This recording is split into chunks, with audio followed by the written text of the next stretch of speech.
What's up, fam? Today we're diving into the genius of Kendrick Lamar, the lyrical mastermind, the Pulitzer Prize-winning rapper, and the voice of a generation. From Good Kid, Mad City to Mr. Moral and the Big Steppers, we're breaking down what makes Kendrick one of the greatest to ever do it. Let's get into it. Looking at me for the pace up, but I'm looking at you from the face down. Make a left and leave it boom with the bass down. Scheming, let me tell you about my life. Painkillers only put me in the twilight, but pretty it's the highlight. Now tell my mama I love her, but this what I like. Lord knows, who need devil in my Chevy? Tell them all to come and get me, ripping everything I sold. Karma come in heaven, no preliminary end on my record. Tell them I'm a case, then selling for the record. Tell the world I think I'm great. Trying to side my vices all day.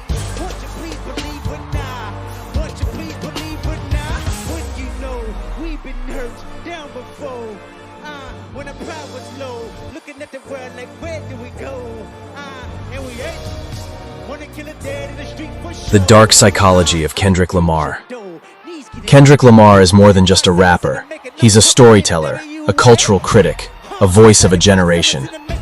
In an industry often defined by flash and excess, Kendrick carved a lane defined by introspection, vulnerability, and brutal honesty.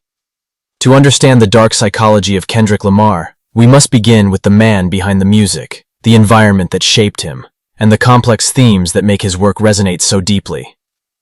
Who is Kendrick Lamar? Born Kendrick Lamar Duckworth on June 17, 1987, in Compton, California, he grew up in a neighborhood synonymous with gang violence, police brutality, and economic struggle.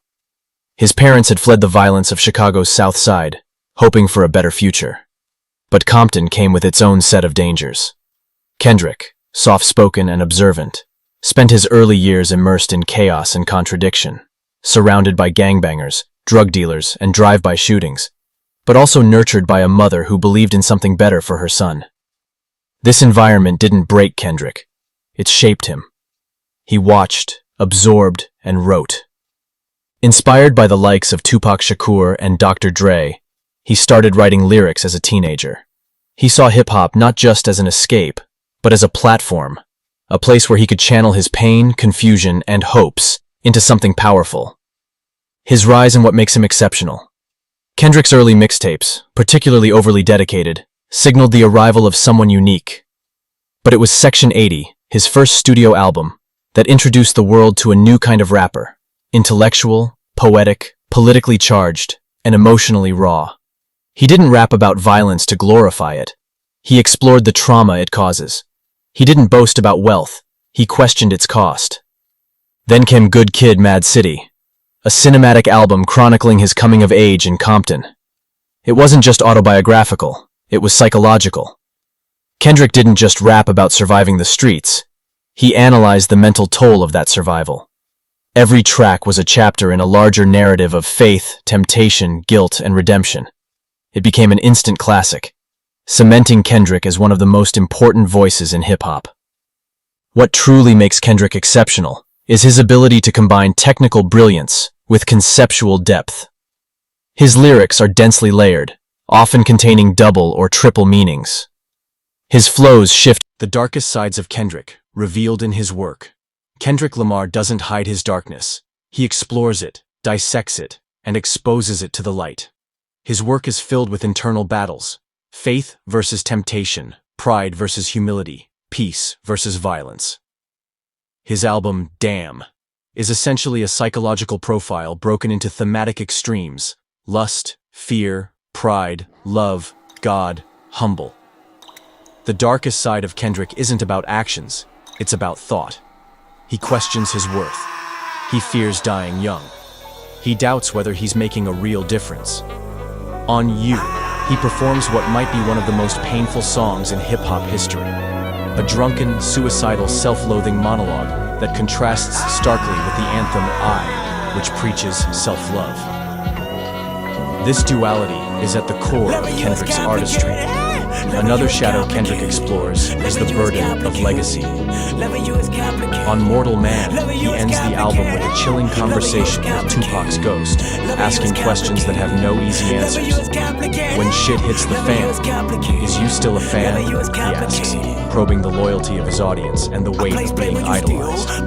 His latest album, Mr. Morale and the Big Steppers, digs even deeper into therapy, family wounds, infidelity, and generational pain. He opens up about trauma that has haunted him for decades and admits that healing is messy, non-linear, and sometimes ugly.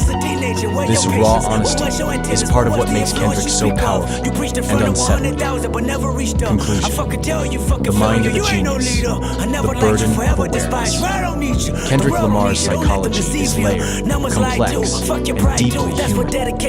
He's a genius not because he's free of darkness, but because he confronts it. He turns personal pain into collective insight, crafting narratives that reflect the modern condition, especially for Black men in America. His journey from Compton's cracked sidewalks to Pulitzer Prize-winning poet is not just inspiring, it's symbolic. It shows that brilliance can emerge from brokenness, that masculinity can coexist with vulnerability, and that the shadows we carry don't have to define us, but they must be acknowledged. In the end, Kendrick Lamar isn't just a rapper, he's a mirror, and through him, we're forced to face parts of ourselves we might rather ignore. He doesn't just tell stories, he tells truths, and sometimes those truths are dark. But in that darkness, Kendrick finds light, not only for himself, but for all who listen.